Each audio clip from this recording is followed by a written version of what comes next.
Hello, this is Dr. Grande. Today's question is, can I analyze the Netflix series Crime Scene, The Vanishing at the Cecil Hotel? Just a reminder, I'm not diagnosing anybody in this video, only speculating about what could be happening in a situation like this. If you enjoyed this video, please like it, subscribe to my channel, and consider supporting me on Patreon. I'll put the link to Patreon in the description for this video.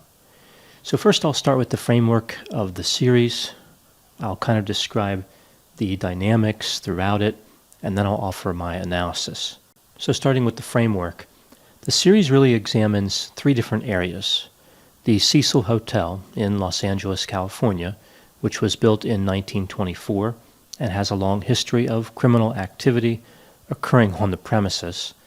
The story of Elisa Lam, a guest at the hotel who died tragically and mysteriously, and how social media sleuths offered very poor analyses of the case as it was ongoing. Many different people were interviewed for the series, including retired LAPD homicide detectives, a former hotel manager who was there during the time when Elisa Lam disappeared, past occupants of the hotel, historians, a journalist, a mental health professional, a forensic pathologist, and the so-called social media detectives. The series was really a story about distorted thinking and paranoia, not necessarily exclusively referring to Elisa Lam. Even though there were many discussions about the history of the hotel, this is really a parallel journey involving Elisa Lam on one side and the social media sleuths on the other. It is a story about how easily one can adopt false beliefs due to many factors, including emotional reasoning. The series starts out with the mystery of Elisa Lam's disappearance. This attracts the attention of many of the social media detectives. Both stories are tracked throughout the series. At first, much is unknown about Elisa Lam's disappearance. Speculation is rampant. As more information becomes available, speculation does not decrease, as one would expect. Rather, it dramatically increases. This was a horrible story. People could not handle it, so they looked for a way to make it the fault of an evildoer or several of them, like a conspiracy. This belief brings back predictability. It restores order. Bad guys can be arrested, imprisoned. The world can be made safe again.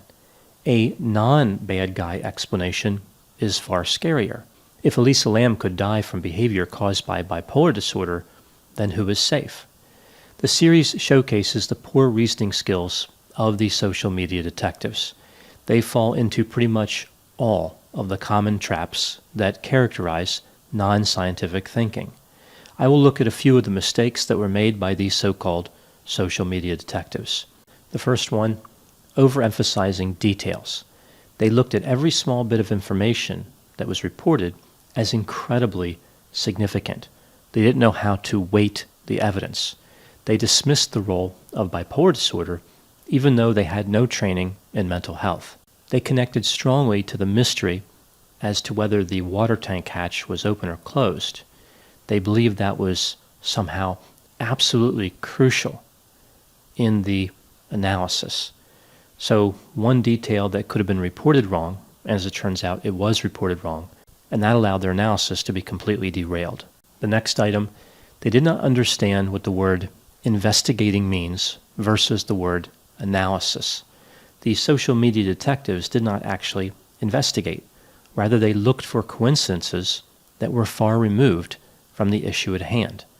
They offered increasingly nonsensical interpretations of the evidence that was available, and they did not actually obtain new evidence or add anything even remotely insightful. This was almost at the idea of reference level, like paranoid thinking, connecting these different largely unrelated occurrences and assigning meaning to them. This invariably leads to conspiracy theories, and these social media detectives had no shortage of those. The next example, they seemed to believe that what slowed the police down in the investigation was a lack of analytical skills, like the police did not have sufficient cognitive reasoning abilities. In a way, they are suggesting that the police would look at multiple sources of evidence and not be able to synthesize them into some type of cohesive narrative. I agree that sometimes certain investigations seem to be characterized by a lack of analytical skills, but what really impedes the police most of the time is a lack of evidence. These social media detectives jump in and act like they have superior cognitive reasoning skills, but the evidence strongly supports they do not. They repeatedly demonstrated they don't have any idea what's involved in an actual investigation. I feel like these social media detectives would look at somebody like a race car driver and say, you would win more races if you would simply increase your speed around the track. I'm pretty sure that race car drivers are aware of how that works. The next item. The social media detectives did not understand what the word research means. They say they spent hours researching the case. Reading unverified sources is not research. It's a failure to research. Research is actually taking the time to critically evaluate a data source and then analyze, synthesize, and evaluate data. Little of that happened here. Now, the social media sleuths made a number of logical errors, but one could argue that really they're just offering entertainment. They just had too much spare time. What's the harm in that behavior? As the series progresses, we see that there were consequences due to the nonsensical behavior of the social media detectives. Their wild speculation was sensationalistic and fired up a small percentage of their audience. This small group started to take action. The series focused on the false accusations made against a man named Pablo Vergara. He is some type of musician who goes by the name Morbid. He suffered quite a bit due to the foolishness of these social media detectives. Just because he appears to murder music doesn't mean he murdered a human being. There was no basis to accuse him of anything related to Elisa Lam. What about the series itself? Was this a good series? I have seen a few negative reviews of the series, and I see where most of those reviewers are coming from. They're saying that the narratives in the story were disjointed. But I actually think the series is pretty good. I will go through the negative elements, and then I'll talk about the positive elements. On the bad side, the pace of the series was a bit slow. They could have told the story in probably 2 or at the most 3 episodes. Instead, they took it all the way to 4. There was a lot of repetition. The series really did not offer a lot of new information. They talked about bipolar disorder in the series, but not really enough. And the description wasn't always accurate. For example, the mental health professional that they interviewed implied that bipolar 1 could be distinguished from bipolar 2 because bipolar 1 features psychosis. Both bipolar 1 and 2 can have psychosis.